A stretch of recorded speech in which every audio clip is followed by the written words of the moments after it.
Yo, yo, yo, yo! What's up, all you burners, stoners, and potheads out there? This is Weedman 420 with the Weedman 420 Chronicles. How are all you vipers doing out there? Mrs. Weedman. Mr. Weedman. How the hell are you? Great. Great? Yeah. You know why you're going to be great? Why? I know why you're going to be great. Why? In about 30 seconds, this is what you're going to be smoking out of. It's time for the percolator. It's time for the percolator. It's time for the percolator. It's time for the percolator. Yep. I've graduated. I've graduated to a percolator. Mrs. Weedman is trying an oldie but a goodie. Yeah. Well, let me start about this. I had loved smoking out of bongs. I love smoking out of this percolator I bought about a year and a half ago. Mrs. Weedman had problems smoking out of a bong and out of this percolator. She didn't know how to control the smoke. So this weekend we practiced, and Mrs. Weedman figured out I did it. the percolator. I didn't realize you could take more than one breath. So, I was trying to figure out how you'd hold the percolator, you hold the lighter, you light the shit, you take the bowl out, you take an inhale all the time, all this while, inhaling.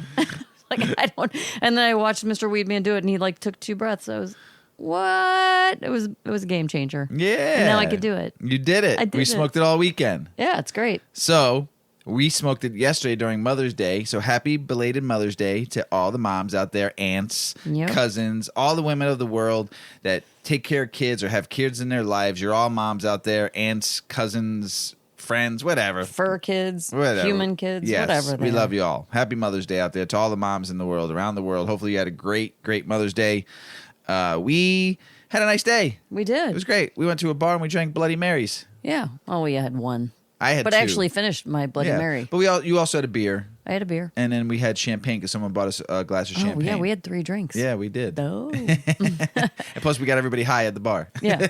we had had a bunch of edibles. and we were smoking too. So it was great experience. We loved the bar. We loved the bar that we went to yesterday. So it was great. Most of our family was traveling, and kids are out of state. So it was just the 2 of us for Mother's Day. Yeah. It was nice. Then we came did back to the something house different. and we smoked and chilled and drank And some hung more out. beers and started a fire and it was very nice. Very It was nice Mother's Day weekend. It was. Yes. We cooked and just chilled out. It was great.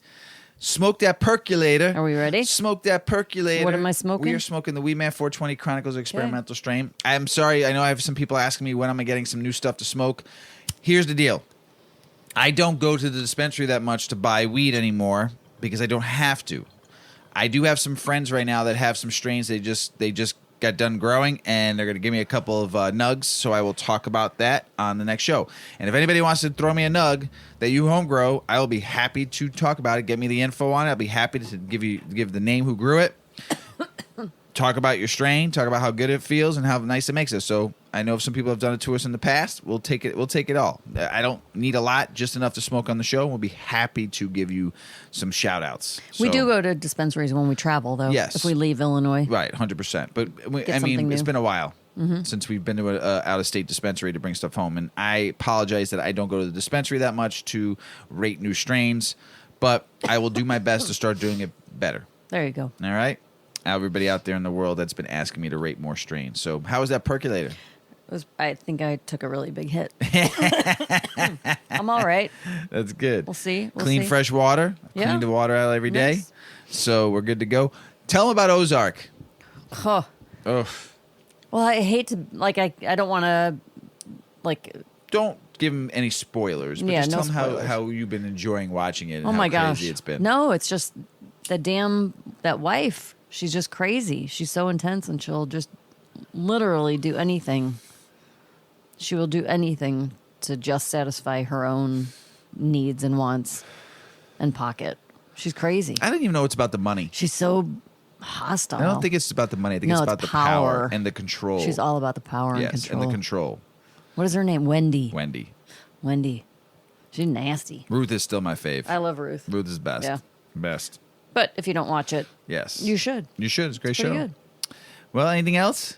What else happened? Yuki's doing great. Yuki's training. growing. She's 14 Yeah. weeks tomorrow. Crazy how big she's gotten.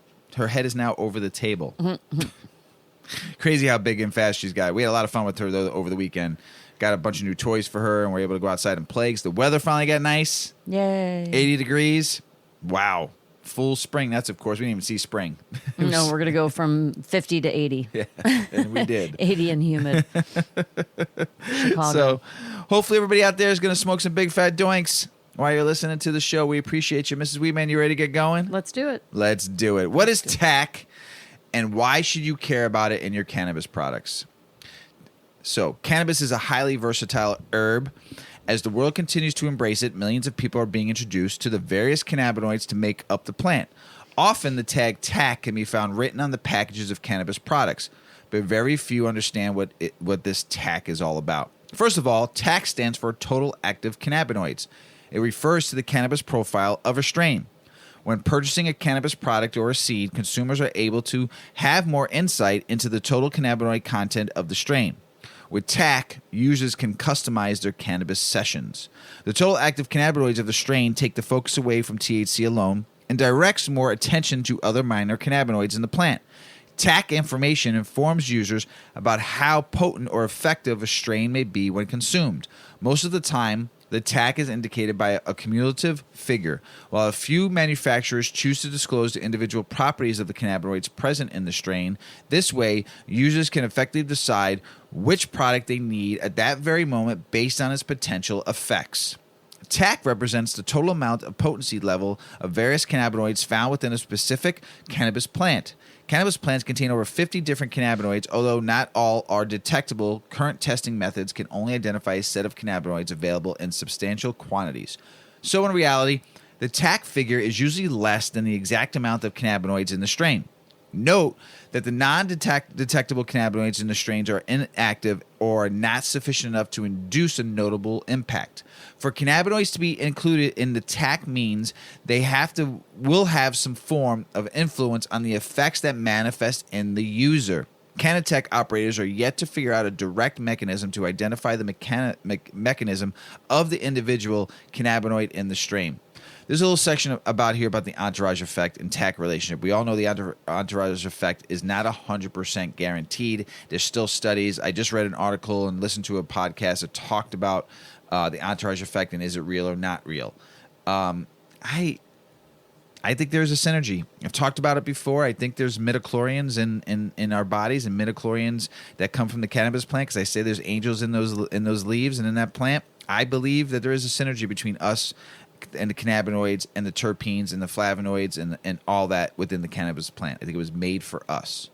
The theory reveals that all compounds, including terpenes and phytocannabinoids available within the cannabis herb, work together to induce the best effects.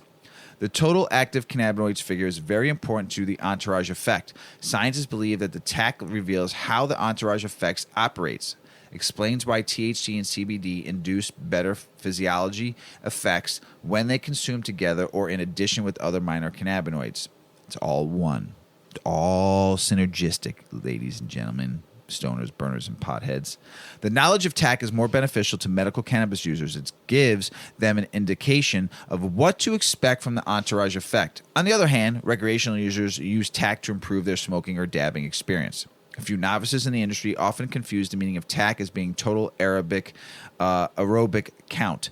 This is different from the active cannabinoids and has different meaning. A total aerobic count is measurement of the total microbial counts in the cannabis samples. Cannabinoids in cannabis. Over 60 cannabinoids can be found in weed plants. Some TAC labels could list up to 100 cannabinoids in one product. However, the majority of these compounds are relatively unknown. They have been identified, but their mechanisms are not understood. Some of the most common cannabinoids found in large and trace quantities in cannabis crops are as follows. CBD. CBD is one of the top 2 bioavailable cannabinoids in cannabis crops. It is renowned for its relaxing, non-psychoactive, and medicinal benefits. CBD induces effects that help counteract the high produced by the psychoactive cannabinoids. It does this by inhibiting the release of FAAH, an enzyme that breaks down anandamide. This action encourages the availability of anandamide, also known as bliss compound. Studies have shown that CBD has anti-inflammatory properties and other therapeutic potential. Delta-9 THC, the big dog. THC is literally the most famous cannabinoid in the weed ecosystem. The cannabinoid is a dominant compound that induces psychoactive effects on the user. THC reacts with CB1 receptors in the endocannabinoid system to produce the high. It emulates and anandamide to induce the release of FAAH. Unlike other cannabinoids, THC is more potent and lasts much longer in the system. CBDV is a minor cannabinoid that is often found in wild and hybrid varieties of cannabis. Cannabis crops grown in Central Asia have traces amounts of this cannabinoid. Research is going to understand the compound's reaction with the ECS, but cannabis researchers have pointed out that is similar chemical structure to CBD. CBC is a minor cannabinoid found in trace amounts in cannabis plants. Information about this cannabinoid is limited. Very little is known about the interaction between the CB1 and CB2 receptors. Some studies suggest that CBC adds holistic efficiency to the entourage effect. And like we said, the entourage effect, there's still a lot of studies, but I believe in it. Terpenes and flavonoids. Aside from cannabinoids, cannabis contains other essential compounds like fatty acids, terpenes, flavonoids. Most of these other compounds are poorly understood in the ecosystem, yet they play a vital role in the entourage effect. Terpenes are compounds that give cannabis strains a unique flavor. Terpenes are found in plants, fruits, and flowers of all crops, not just cannabis crops. Examples of terpenes are pinene, limonene, eucalyptol, and linalool. Terpenes also boost the effects of cannabinoids and endocannabinoid system. We have a beautiful Mother's Day bouquet that Paulie, O-Dog, and Weedman 420 got Mrs. Weedman for Mother's Day. They arrived on Friday. Beautiful bouquet. The terpenes that are coming out of those flowers are absolutely positively the best smelling when you are baked. And there's that one lilac, the two lilacs in there that have this beautiful aromatic smell. When you get up in that nose and hits you, it wakens you up. It's nice. Yeah, very nice. So terpenes. On the other hand, flavonoids give the plant their pigment. They induce antioxidant effects in consumers. Their role in the entourage effects is vague, and their interaction as well as the breakdown process are yet to be established. The bottom line, knowing the TAC value of your cannabis products is very important. It's just one more reason why cannabis regulations enforce manufacturers to include this information when labeling the products. It's even better when the total cannabinoids are listed.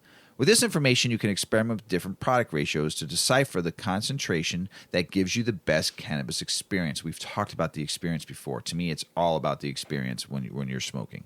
Medical officers can use this acute measurement to determine the best therapeutic concentration for cannabis patients. With time, more studies will begin to look into the specific interactions of minor cannabinoids and other cannabis compounds in the consumer system. Mrs. Weedman, I love it. Science. That's very technical.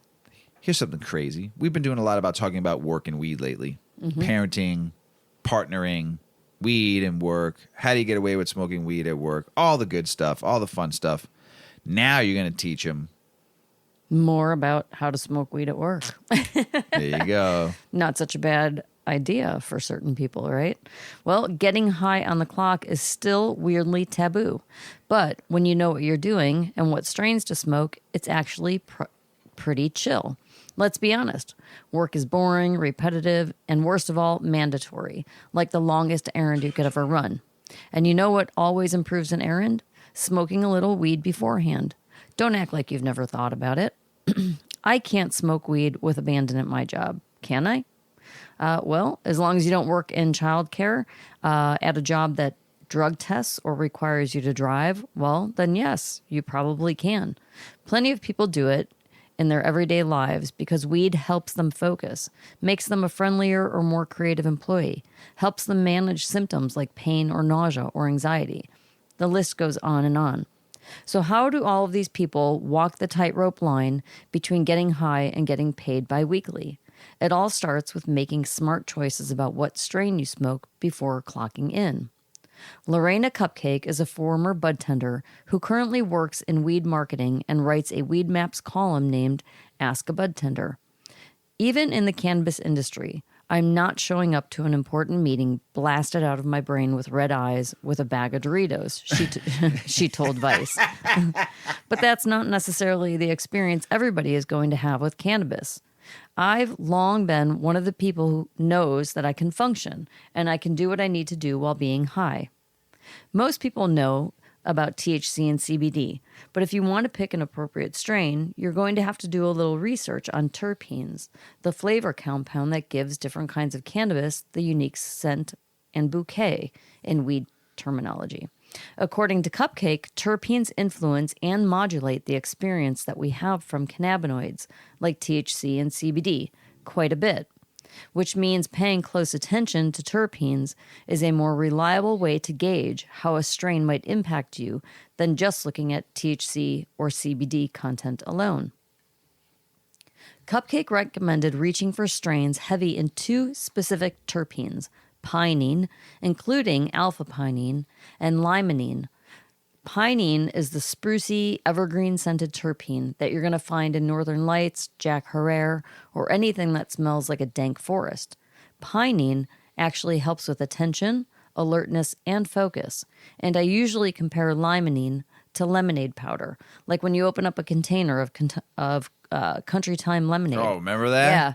And Holy that shit, citric that's a acid great example. Smell hits you in the face, Oh, right? great example. I recommend limonene heavy strains to people as a mood elevator if they're dealing with depression or fatigue. What's the song? Country Time Lemonade, that good old-fashioned lemonade. Whoa. Remember that? No. You don't remember that song? I feel like I should. Oh, my goodness. I remember Country Time. Country Time Lemonade. I don't think it went like that. Yeah. Are you sure? All right, you No. finish your article, I'll look it up. Finish your article, I'll look it up. Go ahead. I remember commercials. I don't remember Finish that the song, article? Mr. Weedman. all right. I think you're making You shit up. always put me to the test, and I always prove myself We'll right. see. We'll see. All right. So What do I get if I win? Here's the question. What do I get? you could take a rip from my percolator. That's my percolator. You can have some more. Okay. Cupcake said that strains like Tangine, Durban Poison, Super Lemon Haze, and Clementine can all be great for productivity. But I do find Mr. Weedman's got it. He's so happy. Do it. Just get it over No. with. Get it over with. No, go ahead. Finish. It's interrupting the Finish story. the article. I got to start over. No. So Tangine, Durban Poison, Super Lemon Haze, Clementine can all be great for productivity. But I do find that the caveat to working with lemony sativa strains is that they can cause anxiety. And they might increase it so much that you're in an anxious spiral up in your head, overthinking things, and that's not where you want to be when you're at work. But per Cupcake, myrcene heavy strains are the ones to really steer clear of when looking for the right pre-work toke. It's going to come up in the lab results for most strains, but myrcene heavy strains tend to have a fruity, spicy, mango type vibe. Those are the ones that are going to cause couch lock and decrease focus on the task at hand. Another potential pitfall, you might have the cannabis and it's got the really great terpene profile for productivity and you're productive with it. However, if you're not keeping an airtight container or it's in the view of direct sunlight, that means it's exposed to things that degrade cannabinoids and terpenes. Those terpenes are very volatile, and as they evaporate, you're no longer getting those effects. You're no longer getting those benefits, and at the same time, THC is breaking down into CBN, which is another cannabinoid that some experts say make you sleepy. If it's 8 months old, it's probably not going to be the best weed for work, says Cupcake. Finally, less is more when it comes to mixing work and weed, especially if you're not a frequent smoker or if you don't know how you react under pressure and under the influence. But if you do get high by mistake, remember, you can always just say you threw up and you need to take the rest of the day off. So good luck. Yeah. Great article. Yeah, that's fun. This commercial from 1980. 80. So, And I remembered yeah, it. I was Ready? alive.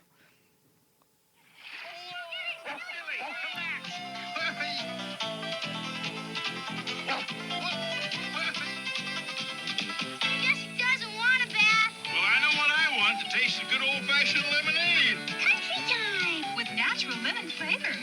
Tastes like good old-fashioned lemonade. Not too tart, not too sweet. Country Time lemonade flavored drink, unsweetened too. Country time, country time. Tastes like that good old-fashioned lemonade. Whoa. Yes! Whoa. Mr. Weedman, the champion of the world. Why do you remember shit like that? Gosh, I'm fucked because I smoke weed and I have a great memory. I remember Kool-Aid. Oh, yeah. Yeah, but that's and he, like, fine. pounced through the wall. Everybody remembers the Kool-Aid guy. But I remembered the Country Time because it Pretty was good. on every fucking commercial on as a kid. all the time. In the summertime? All summer. Yeah, All all summer. summer long. 1980. Wow. That was pretty good recall. High five. I'm impressed. High five. Have a hit of my percolator. There you go. It's time for the percolator. It's time for the Mr. Weedman. That was pretty good, won. Mr. Weedman. I'm going to give you credit on that one. Little rippy rip. Oh boy, this is going to get interesting. Right? I don't know. We'll find out. I love the percolator though. Yeah. I wish I remember where I bought it from. I Yeah. could look it up. I don't know. Loving care for bud tenders. I have said for a long time now, bud tenders will save the world. No, I haven't said that, but I said bud tenders are the most important people in the world. But this guy wrote a book, and his name is Javier Armas, and he didn't set out to write this book, and he self-published it. I haven't read it yet, but I really like this article, and I really like what he wrote about and what he talks about. So he published a multidisciplinary cannabis textbook during a pandemic, but stranger things have happened.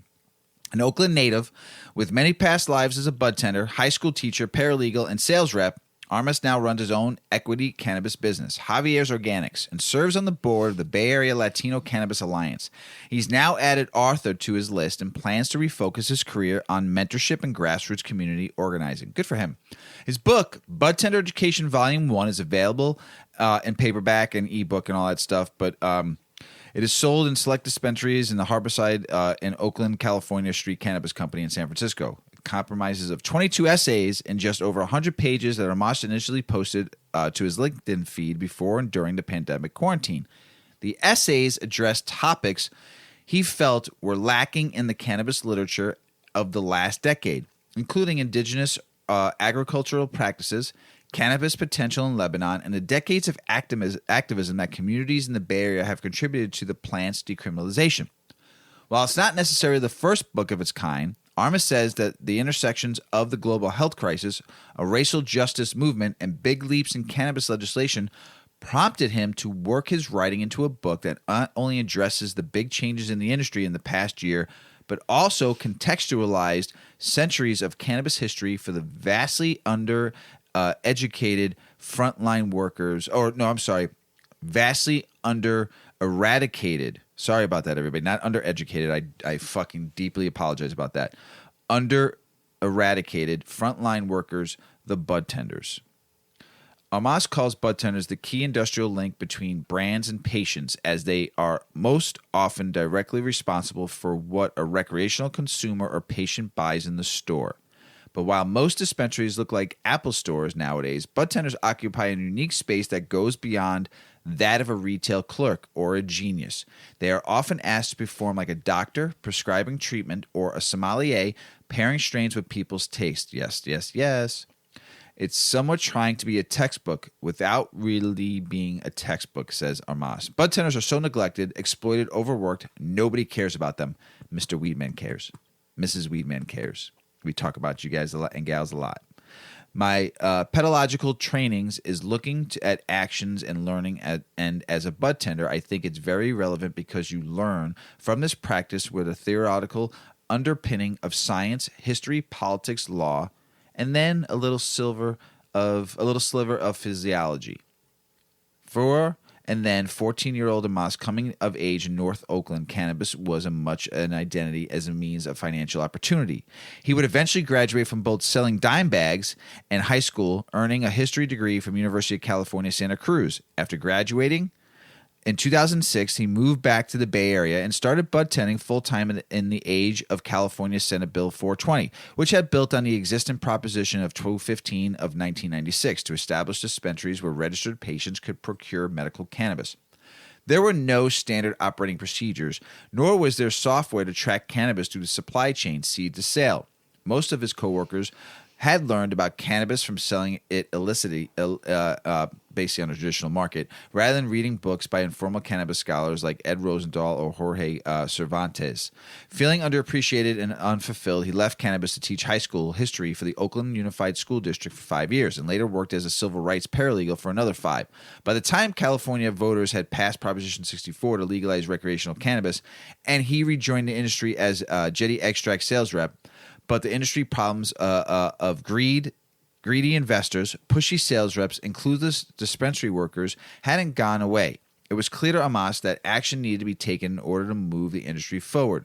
Mobilizing on the local level, can be effective, encouraging the cannabis community to increase its political organizing work and use these openings to build more sensible cannabis policies. Amos writes in his opening pages of the book, the book is partially to inspire local cannabis democratic movement for changes across the globe by peeking into the learning from the California cannabis industry with an Oakland equity perspective. Through its address to budtenders, the book offers a learning opportunity for anyone who has set foot inside a dispensary and wondered how we got to the point of selling medicated gummy bears to odorless vape pens. It's written conversationally with generous images to prevent stuffiness in a range of quoted sources from Russian psychologist Lev Vygotsky to Ron Liggett, Oakland's first Native American equity applicant. The essays are not chronological order, so readers can flip through the pages to find one that piques their interest, whether it be the parallels between cannabis and agricultural workers, a breakdown of how Bay Area equity licenses work, or review of nascent research on cannabis and coronavirus. The next step for him is bringing the book directly to the people who need it most. He's working on securing a brick-and-mortar space for the Equity Cannabis Community Center, and he's hoping to turn dispensary break rooms into classrooms by educating staff on site through his book. His brand, Javier's Organics, hasn't started producing cannabis products yet, but he hopes to be that information for the coming generations who have never worked in the wild, wild west of cannabis. The Oakland equity community, I think, is demoralized, so I'm trying to build a community of healthy Oakland equity businesses. If I can pay my rent, eat food, write my books, I'm happy. I could spend the rest of my time helping Oakland equity businesses get off the ground, sell their edibles, their carts, and their dreams. I like that. I'm giving him a huge plug because I really enjoyed reading that article, and I like what he's doing. So good luck. I will pick up your book one day, or maybe just send it to me. So one or the other. Another article about employees and workers. Yep. I'm doing this for a reason. Why? Because I want people to know it's okay to smoke weed at work. Yeah. So all these articles are just, I felt compelled to do it because I get to smoke weed while I work. Depending on the profession. Of course. So. And that's at anyone's discretion. Right. But even that, sometimes it doesn't have to be at work. At home when you're off work kind of thing too. Some people don't like smoking weed while they're working. I get it. They don't want it. But they should be allowed to go home and do whatever the fuck they want. Right. So that's why I've been focusing on workers. And you know what I was thinking today is that it's very hard to understand cannabis, and I suppose very easy to be biased against cannabis if you don't really consume it. Because the more you consume it, the more you understand how beneficial it is.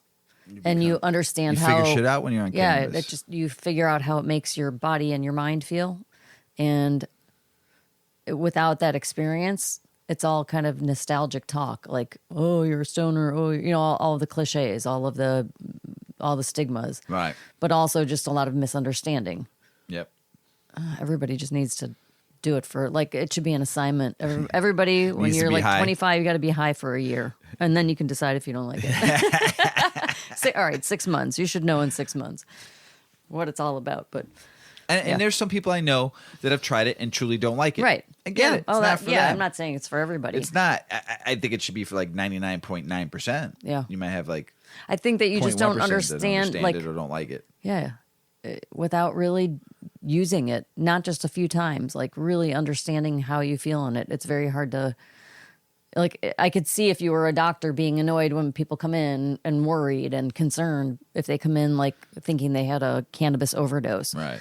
Because you don't understand the feeling, like you scientifically understand what they're going through, but you have not felt it.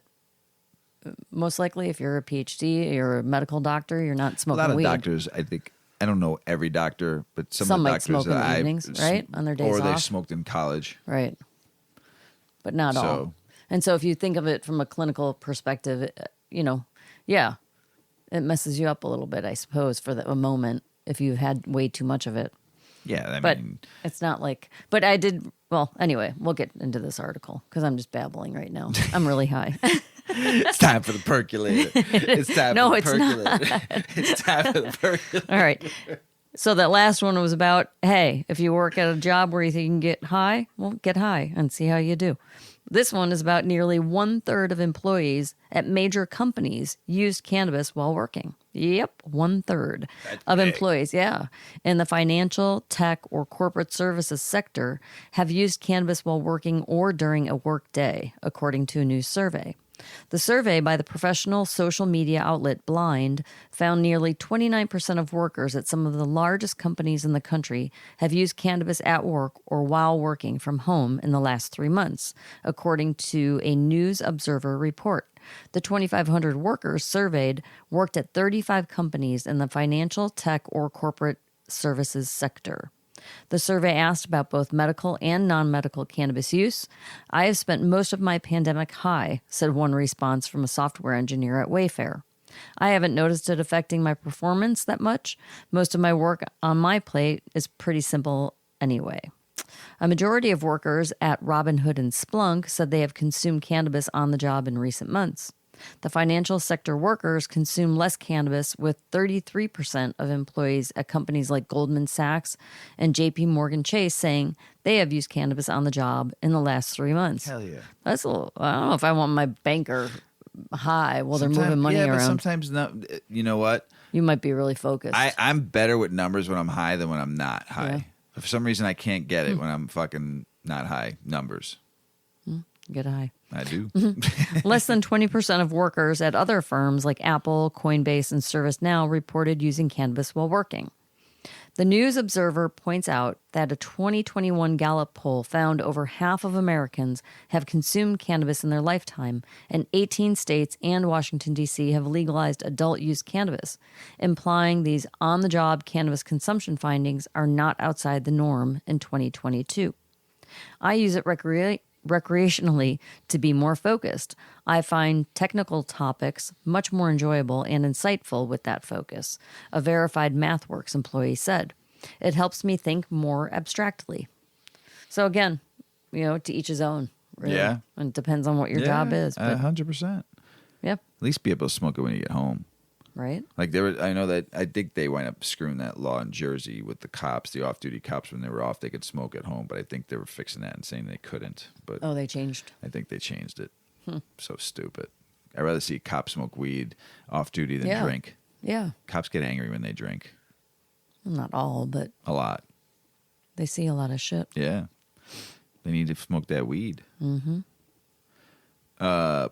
Pro-legalization GOP congressman calls Biden, man, I'm going to butcher this word. I practiced it too. Recalcitrant boomer, like a baby boomer. Basically, he just said he's a dumbass on cannabis policy, not anything else. Just on cannabis policy. So, a GOP congressman is blasting President Joe Biden over the lack of cannabis reform that's come out of his administration, calling him a recalcitrant boomer who is missing an opportunity to advance a popular policy change that he campaigned on, which he did, and I've talked about it. And Matt Getz, Republican of Florida, talked about the president's record as well as a recent study on the cannabis as a potential substitute for prescription drugs on an episode of the Firebrand podcast that was released last Friday. With respect to the study, which determined that adult use legalization in states is associated with decreased use of several prescription drugs, the congressman said it was bad news for Big Pharma, but it also underscores the need for reform at the level that the Biden administration has yet to facilitate, he argued. Man, keep on arguing. I don't know. So the congressman also touted the fact that he was one of the 3 Republican members of the House who voted for the favor of the Democratic-led bill, the MORE Act. And in contrast, Biden maintains an opposition to adult-use cannabis legalization, though he continued to allow states to enact their own policies, and he did recently grant clemency to only a few federal prisoners who were convicted over cannabis. He could have done the whole 40,000, but he didn't. Joe Biden, where you at? The House has passed legalization. That's one of your presidential demands, and it's headed to the death of the Senate. I'm here to remind you and Vice President Harris, you're missing a critical moment for policy accomplishments. Do what you said you were going to do. Be the stroke for the president's pen. We could have substantial cannabis reform in this country. Good article. South Dakota activists turn in signatures to put cannabis legalization on the ballot. Again. Not once. This is twice. Okay? So they went out and got the petition signed again to get it on the November ballot. Again. South Dakota, if you vote this again and they screw you again, I'm coming out there. Full force, me and Mrs. Weedman. DA's voice new cannabis seeds decision. This was an article a couple of times I've read. This is an update, though. The agency revealed in a legal decision that cannabis seeds, clones, and other genetic material containing less than 0.3% THC are legally hemp and therefore not subject to federal control. That's pretty good. I mean, it's only 0.3%, but will they ever know? A seed is a seed. So, I mean, I buy seeds online, so consider them hemp. Great. Thanks, DEA. There you go, everybody. Seeds are good. Here's something crazy, and I haven't heard this word in a long, long time. Ponzi schemes. Yeah. We were prone to one, kind of. We were prone to one. Cannabis Ponzi schemes. We were prone to one. We almost got sucked in. Yeah. A couple of times. The Few rope, people reached the rope out was to like us. pulling. Jesus. Good thing we talked to people. Investors in cannabis businesses face many risks. To name a few, the subject of their investment is illegal under federal law. The business in which they're investing faces heavy tax burdens because of the IRC's 280E, and the lack of access to banking services means businesses operate nearly exclusively on cash, which makes tracking sales, expenses, and profits more subject to falsifications. And of course, there are numerous unscrupulous operators in the industry who perpetuate various frauds on unsuspecting investors. One type of fraud is the cannabis Ponzi scheme. The Ponzi scheme is named after Charles Ponzi, a con artist operating in the 1920s in the United States and Canada. A Ponzi scheme is a type of fraud in which early investors in supposed legitimate businesses are paid returns on their investments from the investments of later investors. Perhaps most recently made famous or infamous by the Bernie Madoff Ponzi schemes, can be particularly hard to stop until the flow of money into the scheme dries up. By then, the investor's money is usually long gone. Even those who received returns may see the money clawed back. The cannabis industry has seen its fair share of Ponzi schemes and Ponzi-like activity in 2020. The SEC filed charges against two persons who sold perpetuated ownership interests in Washington State Cannabis Company. The perpetuators represented the investors' money, which would use to operate businesses, but in reality, they spent nearly $2 million in investor funds on personal items like luxury cars and yachts. In 2021, the DOJ charged two persons for running a Ponzi scheme that took around $650 million from investors. Holy shit. Who thought they were investing in cattle or cannabis businesses. So how does a cannabis investor identify and avoid a Ponzi scheme? Many Ponzi schemes, whether cannabis or not, have common red flags. These often include the promise of high returns with little risk, investment pitches that demand you act now or lose out, and an ability to provide proper documentation or your investment or representations that the paperwork will get done later, and an important thing to invest immediately. Unlicensed and registered sellers of securities, financial documents with mistakes or ones that appear cobbled together, a willingness to show your documentation as opposed to providing your documentation. Flashy marketing and social media with little substance. The individual soliciting the investment discourage you from obtaining outside advice. Note net worth or income requirements. Ponzi schemes operate across a gamut of industries, though new emerging markets are particularly a target for scammers, or schemers, as I like to call them. The best advice on how not to get ensnared in the cannabis Ponzi scheme is a cliche, and for good reason. It seems too good to be true if it probably is. South Carolina medical cannabis bill dies on the House floor following procedural challenge. This is bullshit, South Carolina. You could have did it. You could have went medical. You could have done it, and you fucking ruined it. Oh, my gosh. Ugh. And I wanted to go to that state and smoke big doinks. Illinois cannabis sales on the rise again. Another good month. $132 million in cannabis sales sold. Out-of-state residents, $40,854,000. In-state residents, $90,928,000. For a total of $131,782, $657 and 26 cents. 3,102 and 233 items sold. That's up from March by 1 million and almost 2 million from March. Pretty good. And now the weather's getting warmer too. Concert season's starting. Memorial weekend's going to be concerts. So we'll see. Yeah. Austin, Texas voters approve local cannabis decriminalization ballot initiative. Good for you, Austin, Texas. I like that town. So hot though, but I like it. A lot of fun. Inexperienced,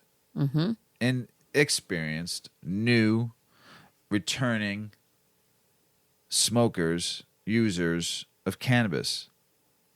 And there's a guide now. Yeah. A new that guide. Mrs. Weedman is going to give you the guide, Yeah. the tour, how to get back, how to come back to us, how to come back to be a burner, stoner, and pothead again. Come back. It's all good. Or give We're it a here. try. Come and smoke with Mr. and Mrs. Weedman. We'll show you how. We'll get you right Or back. try it into for the first time. with us. Come and experience it with us, you inexperienced burners, stoners, and potheads. All right, don't freak out. This is the article. A cannabis guide for new, inexperienced, or returning users. With legal states finally underway in New York and New Jersey, in New Jersey and on the horizon in New York, cannabis has likely piqued the interest of some residents who have either never tried it or last smoked it when they had to pick the seeds out of the grass before rolling a joint on their Led Zeppelin album cover. It's been a minute, right? Some longtime smokers may be overwhelmed by the current array of items available in dispensaries or get lost when the bud tender starts talking about the ratio of THC to CBD. Gradual legalization across the country has generated a wide range of products, now more accessible to those who don't already have a regular dealer in their contact list. Others might just be trying to figure out how to get high without becoming a catatonic or freaking out with anxiety, especially since contemporary cannabis strains really do tend to be stronger than what was available in decades past. Drew Bailey, Director of Operations for the Midwest at the New York-based cannabis company Columbia Care, previously worked as a sales associate at one of the company's medical dispensaries in Illinois, before overseeing the transition to recreational cannabis there. He said, early on, after the adult use sales started, a lot of people came into the dispensaries who were not used to getting high, but felt a little more comfortable coming out and inquiring. Some, he said, came in because they had fear of missing out. The most common question bud tenders get from the newbies are around dosing and the different ways to consume cannabis, Bailey added. While everyone's body experiences cannabis differently, and some people discover it's just not their thing, being armed with some basic information can make the process of experimenting a little smoother. So what is the difference between THC and CBD? Cannabis products have more than 100 different cannabinoids. Those are compounds found in the plant that bind the receptors in the human body to produce physiological effects. But the two most well-known are THC and CBD. THC is the main psychoactive ingredient in cannabis, meaning it will get you high, while CBD, known for its calming properties, generally won't. A cannabis plant containing a practically negligible level of THC is considered hemp, whereas a plant containing higher levels of THC is referred to as cannabis. But CBD can be derived from hemp or cannabis. On its own, CBD has been advertised as a way to quell anxiety, induce sleep, and ease depression, among a wide range of other purported benefits, although research on these topics is still emerging. So is weed really stronger now? The short answer is yes. And that means, and that means Cadillac anymore, ladies and gentlemen. you don't have to smoke as much to get high, especially if you haven't built up your tolerance. The amount of THC in cannabis flower varies depending on the strain, but it was above 15% on average in 2018, compared to less than 4% just 30 years ago. According to the National Institute on Drug Abuse, meanwhile, there has not been the same increase in CBD concentrations. I didn't know that. Finding the right ratio. Legal products often have labels showing ratios of THC to CBD that can be used as one indicator of what to expect. In New Jersey, labels must offer a general indication of the balance of the two chemicals, such as moderate CBD, moderate THC, or high THC, low CBD. There's evidence that CBD can help offset some of the negative effects of high levels of THC, such as paranoia. Products with a higher ratio of CBD to THC may diminish the cognitive effects of THC, said Dr. Elizabeth Ardillo, Director of Medical Education at Green Thumb Industries, a legal cannabis company based in Illinois that also operates in New York and New Jersey. Some people say the 4-to-1 ratio of CBD to THC really negates the potential to feel high from THC. But for novice consumers or those nervous about feeling high, I would recommend an even higher ratio of CBD to THC, like 10-to-1 or 20-to-1. Dr. Stacia Woodcock, a dispensary manager at Curaleaf, suggested a more balanced 1-to-1 ratio for those who are apprehensive about getting too high. I like a good ratio of 2 every once in a Yeah, while. 1-to-1. 1-to-1's 2-to-1. good. I've done Yeah. a 10-to-1. I've done 4-to-1 I like. When I wasn't really getting high during the day, I like a good 4-to-1. Yeah. You still feel it. And you're like, It's more damn. body. When I quit vaping the first time, that's what I did. Remember, I did a 4-to-1. Yeah. And it worked. It helped. That's It was good. pretty good. Yeah. All right. So you're new. Should you eat it? Should you smoke it? Should you vape it? Even deciding how to consume cannabis is more complicated than it once was, since the options are now so vast, from drops that can be placed under your tongue to topical creams. Gone are the days of simply choosing between rolling a joint or They even got packing a bowl. enemas now down in Alabama. Yeah, right. They got suppositories. Suppositories. Sorry, they got suppositories now There's too. ointments, there's salves, you know what, Mr. Weedman. Be quiet. You're really high. Man, I love the percolator. Love the gosh. percolator. So glad we're back on it. The best way to decide how you prefer to consume cannabis or whether you like the effects at all is just to experiment. But knowing about the benefits and drawbacks of some of the options going into it can make the process easier and more enjoyable. With edibles, the high comes on more gradually and lasts longer, whereas people typically feel the effects of smoking or vaping pretty quickly. It might take over an hour to feel the effects of a gummy or brownie. It's easier to control your dosage of THC with an edible, but it can be harder to know how much to consume since the effects are so delayed. By contrast, if you take a couple drags on a joint, which can even be conveniently pre-rolled at some dispensaries, you will typically know how high you are quickly and whether you want more or not. Drugs absorbed through your digestion take longer to enter the bloodstream compared to those going through your lungs. With edibles, dosing can sometimes be counterintuitive, even in products that are regulated, said Dr. Lewis Nelson, chair of the Department of Emergency Medicine and chief of the Division of Medical Toxicology at Rutgers, New Jersey Medical School. Nobody seems to read the labels, he said. People just pick these things up and say, oh, it's a candy bar. Must be one serving. And before you know it, they've eaten 9 times the recommended dose. All the time, right? Legal states tend to cap the total amount of THC allowed in a package of edibles, but unregulated edibles often exceed that cap. Regardless, the recommended dose is not necessarily the right amount to consume. For instance, a bag of gummies with 100 milligrams of THC might have 10 gummies, each having 10 milligrams of THC. Our recommendation would be to start off with only a fraction of one of those pieces, Bailey said of Columbia Care's advice to cannabis newbies. In its campaign urging people to consume responsibly, the Marijuana Policy Project suggested people only taking 5 milligrams to start, while Bailey suggests even less. You can always take more, he said. You really can't take less.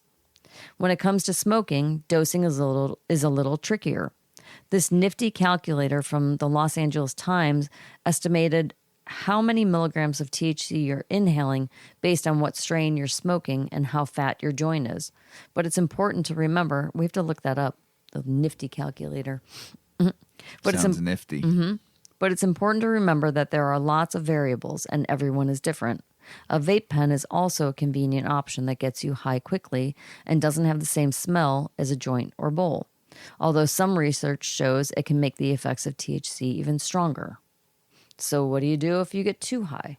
Although cannabis is relatively safe compared to other drugs, I know. What? Don't freak out. Right. Just stay calm. You are alive and you'll get through it. Don't go to the hospital. No, just go get comfy on a chair or Reach go out for to a Mr. walk. and Mrs. Weedman on Instagram. Fresh we'll help you air, out. fresh air, or just quiet is what you need. Although cannabis is relatively safe compared to other drugs, the rise of edibles combined with a lack of literacy when it comes to dosing has led to an increase in cannabis-related emergency room visits in recent years, said Nelson of Rutgers, New Jersey Medical School. Sometimes they're a little freaked out and anxious, and we try to talk them down, de-escalate them, Nelson said of patients who have consumed too much THC. Others, he said, come in extremely out of it. He said, while there are extreme cases, it's important for people to remember that they can usually just find a peaceful space to ride it out. Dr. Lewis Nelson, Rutgers, New Jersey Medical School said, unlike heroin or cocaine, where overdoses are truly life-threatening from the drug's effects, it's hard to really overdose on cannabis to a point of real clinical consequence. Bailey said customers sometimes relate experiences of having gotten too high. As soon as they understand this is temporary and it's just a little intense, they should just put on a movie or something like that and get through it, he said. It's important to just stay in a good mood. Find something that's lighthearted and just helps carry you through it. For people who are uncomfortably high, Bailey also recommends hydrating, eating something, and having good company around. Anything. Sugar. Yeah. Anything to positively distract them from focusing on the intense moment. And remember, not all cannabis shops are alike. Product offerings tend to vary from shop to shop, state to state, right? Every company has to create in each individual state. So they're going to be different wherever you go, different brands, different companies. Product offerings tend to vary from shop to shop. So you might not want to assume that what you purchased at one legal dispensary will be available at another. Stores often have product menus on their websites that let you check out what's available for visiting, or you can enter your location and search for specific strains and products on Leafly. In New York, where there are no licensed recreational dispensaries yet, you can still buy cannabis at the store. I didn't know that. But it can be a bit harder to tell what you're getting. Since legalization, some stores have started selling THC products outright. Although I told you this. Yeah, it's I crazy. read it a couple weeks ago. But you got people just like you can smoke in the streets. So crazy. Why not? Yeah. You ain't getting in trouble. Right. No, I'm saying it's so crazy because it's so New York, different. Wait. Right. They should have had. They're saying not till maybe next year that it might fully be like the shops will be open for recreational. Oh. People in New York are going to fuck you, man. They ain't going to wait that long. I love New York. I love weed. Because the New law York. is already in place. Yeah. They just need dispensaries. Yeah. Wow. Although it's important to keep in mind, they aren't necessarily regulated or tested, even if they appear to come from other legal states. Some stores also advertise that they sell cannabis, and it may even hang in a big pot leaf out front. But they actually only sell hemp-derived products, such as CBD and Delta-8 THC. Delta-8 is extremely similar to the Delta-9 THC that most of us are used to, except it's considered to be less potent, and it's typically created in a lab. It's synthetic. Because it can be manufactured from cannabinoids extracted from hemp, Delta-8 originated as an attempt to dodge the laws around cannabis. New York regulators have since prohibited licensed CBD retailers from selling Delta-8, but some still consider it less risky than selling products containing the old-fashioned Delta-9. Crazy. I mean, you can home grow too in New York right now, so you know fuckers out there fucking just growing just and making selling stuff, it and giving it away. No fucks given. They want to grow on roofs out there. How you gonna fucking control that? Right. International news: Canadians can now get weed delivered to them at music festivals. Nice. Yeah, it's pretty good. You got to be in a designated area, but hell yeah. Nepal, former hashish haven, could end prohibition after 50 years. Good for you. Viva Nepal. Viva Nepal. Hashish haven in Kathmandu. What's that song called? I'm going to Kathmandu. Don't tap me on You that are one. full of songs. I am tonight. Full of songs. Pot and pretzels. Would you travel to Germany for cannabis? For pot and pretzels? I don't have to. But would you? If Sure. Germany goes legal? Sure. I would go there for Oktoberfest. Yeah, I want to go. Oh, yeah. That'd be fun. So weed, pretzels, beer? Yeah. Fuck yeah, all day long. All day. Yeah, because Malta's good and Luxembourg have decriminalized cannabis and ownership. So now Germany's just got to get in there with 82 million inhabitants, man. That'd be a wild, wild west Oktoberfest. It'd be great. What's wrong with this boyfriend on this article? What the hell's wrong with this dude? This kid. So this last article is kind of a funny one. It is a Dear Prudence letter. And Dear Prudence is an advice column on a website called Slate. So, Dear Prudence, I'm in love with my boyfriend. We've been dating 9 months and it's been going really well. I'm 26 and it just feels like he's the one who I want to be with for my whole life. We're still obviously in our first year, so a lot of relationship is experiencing new things and new conflicts for the first time. This one has me stumped. He has a security clearance that requires that he not do drugs. When we first started dating, I thought I would also maybe go for clearance one day, so I had also been drug-free. Years ago, though, I did smoke weed pretty regularly.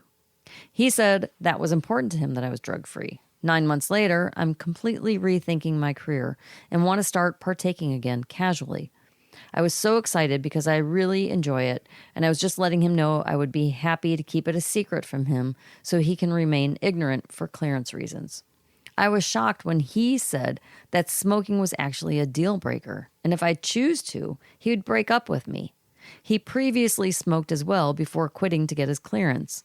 I guess I knew that this was important to him, and in the beginning we were on the same page, but I'm a changing person, and for him to not even be willing to compromise in any way makes me feel resentful.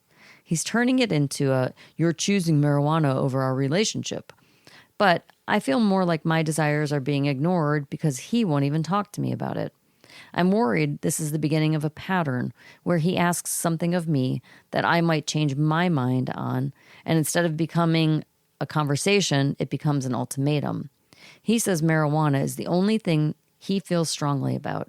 I finally told him that I wouldn't smoke, but I'm so resentful and don't know how to move past this. Signed, Can't Smoke My Own Pot. So, Dear Prudence writes back, Dear Can't Smoke, it's a little unclear whether your boyfriend's objection at this juncture is to marijuana or to adhering to security clearances. But either way, it sounds like he's expressing an anxiety about his job and making it about your relationship. You have a couple of options here. You can ask him what this marijuana thing is all about. You can try to revisit the initial conversation and say that you don't feel like you're choosing marijuana over your relationship, but that you noticed it struck a nerve with him and you'd like him to explain more of his feelings about it to you.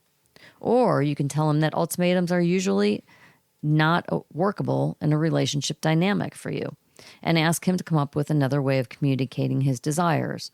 Or hold the line. I'm concerned by the intensity of his response. He is exerting a level of control over you and your behavior that isn't appropriate. And dangling the threat of a breakup for noncompliance is unhealthy and unhelpful. This early in a relationship, we should be looking for solutions and commonalities, not conflicts and problems. If he's making such a big deal without being willing to talk it through, he may not be as invested in the relationship, or he may not be the right person for you for now. Boo-hoo, sob, sob. Well, I mean, That's a bummer, but yeah, she's right. 100%. You know, And, like, at least talk about it. Right. What's so hard about a conversation? Yeah. Yeah. Talk it. Communication. his loss. Yep. You know, that's all I got to say Sounds about like that. it. Yeah, 100%. Dear Prudence. Oh, it's another song. Another song. 3 tonight. 3. This is a great story. A Detroit man ran a cannabis cash cow vending machine outside his home for 4 years. Huh. You know, it's not recreational in Detroit. There's no recreational shops in Detroit. It's only medical dispensaries in Detroit, and this law's been trying to change forever. So this dude said, "I'm gonna set up a fucking motherfucking shop." I love it. That's great. The man told police that he made the majority of his living from the cannabis vending machine, $2,000 per day. A Detroit man was arrested after police found several kilos of cannabis and 18 guns in his home, where he had allegedly operated a cannabis vending machine outside of it. Okay, he should not be arrested for cannabis. Having 18 guns, that was a little excessive. I understand why he probably had the 18 guns, because he had a $2,000 a day vending machine outside of his house. I understand. But you could have just operated it, man. So his name is Marcelius Cornwell. according to a criminal complaint, allegedly operated the machine in which he was pulling in around $2,000 per day selling weed and pills. Pill part, but mostly weed. And he apparently been operating his cash cow cannabis machine for the past 4 years.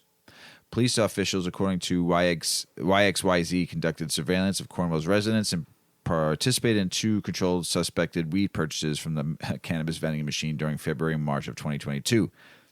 Man, they just busted him. That just happened. That fucking dude's a genius. Wow. Brilliant. Somebody must have ratted him out. That's the only thing I could think of.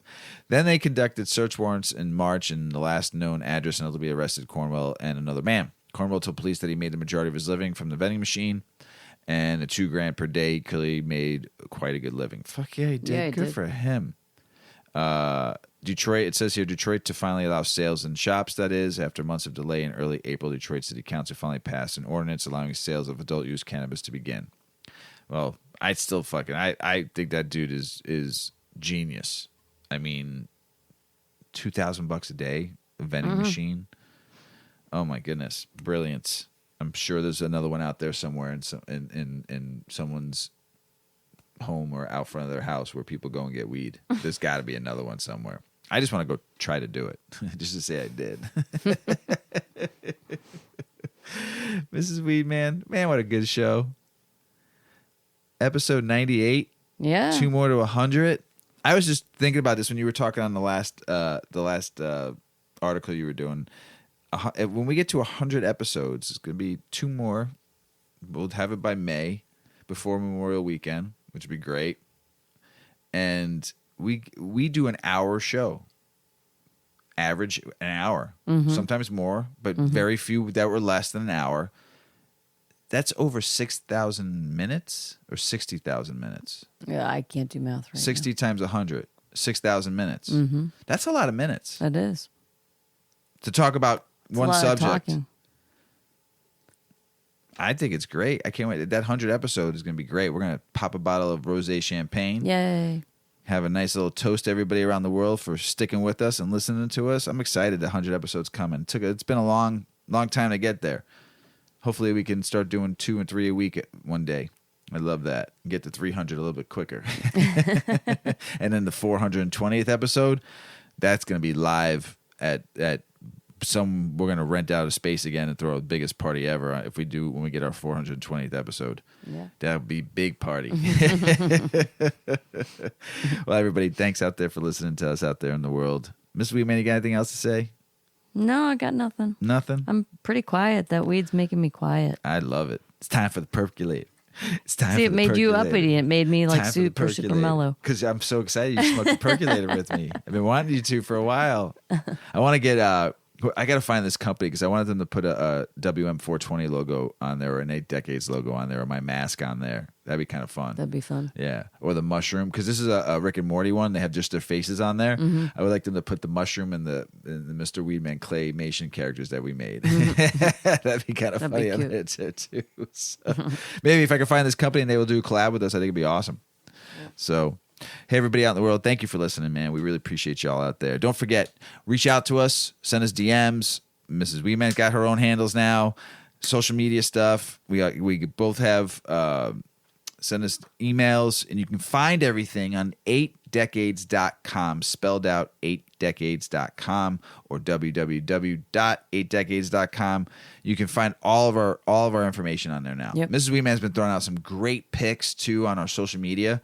Of the clothing line and some of the cool ass stuff we have on the website. So check us out. Reach out to us. Say hello. I appreciate everybody that's doing it. I appreciate everybody that reaches out to us on Instagram. Tez, my boy, those pictures you've been sending us, man, and that little group thing you have too is pretty fucking great, man. I appreciate you out there, brother. And everybody out there that's been shooting us shit. I appreciate y'all. You guys are all awesome. Got some people sending us some rum to try on the show. I'm excited about that. When we get it, I'll tell you all about it. We got some people sending us some seeds to grow. I'm excited about that. That's some good shit. We met some fucking friends in Virginia sending them stuff. Somebody over from Scotland is talking to us now too. We appreciate you all, man. You don't even know. And I'm baked and rambling on, but I don't give a fuck. I love you all out there. As Paulie always says, smoke fucking smart. Puff puffing away. Puff, puff, pass.